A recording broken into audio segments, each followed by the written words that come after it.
Hello everyone, it's Dr. Dave. I hope this video finds you well and that you've been able to continue finding the positives during these unique times. As I said in our last video, spring too shall come. Well, looks like the warmer weather is finally upon us, so I hope this has given you the time to get outside and exercise and the opportunity to enjoy the fresh air and warm sunshine with your families. The quarantine beard is scruffier than ever, and while it doesn't look the greatest, the positive is that the kids still love it, and at least it's past the itchy stage. So today, I wanted to talk a little bit about perception versus reality. Our own reality is really dependent on our individual perspective, and this has never been more true than during this pandemic.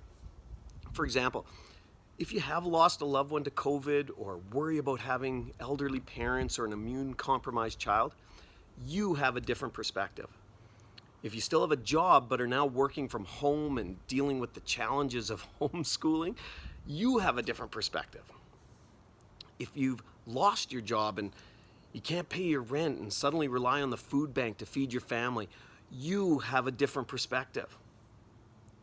If you're suddenly forced to close the business you've literally spent your entire life building, either temporarily or permanently, you too have a different perspective.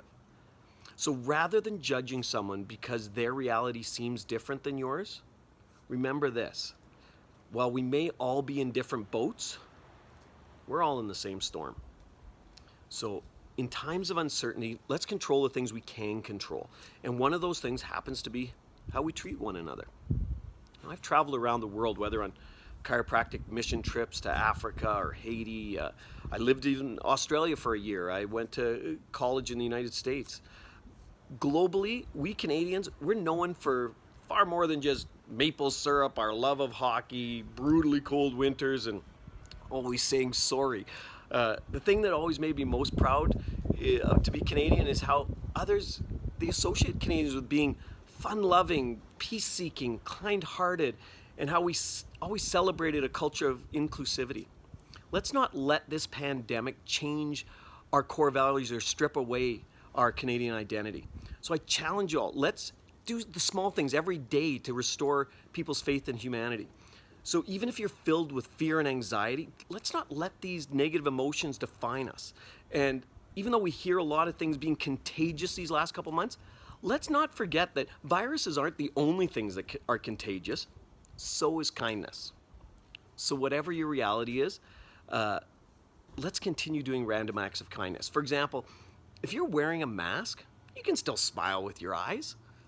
If you're scared to speak moistly when passing a fellow cyclist or runner, give them a thumbs up. If you're in your car and you're driving, let someone in and give them a friendly wave. If you're at the grocery store, let somebody come in front of you in the checkout line. Maybe have your kids helping the neighbor with their yard work or check in on an elderly relative, even just to say hi through the window. B.J. Palmer once said, "You never know how far-reaching something you may think, say, or do today will affect the lives of millions tomorrow." So remember, every smile, wink, laugh, any act of kindness has a ripple effect.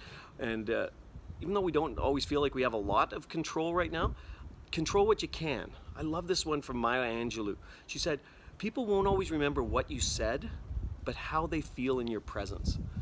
So let's let it begin with you and me, and let's see what kind of positive impact we can make on our family, our friends, and our community.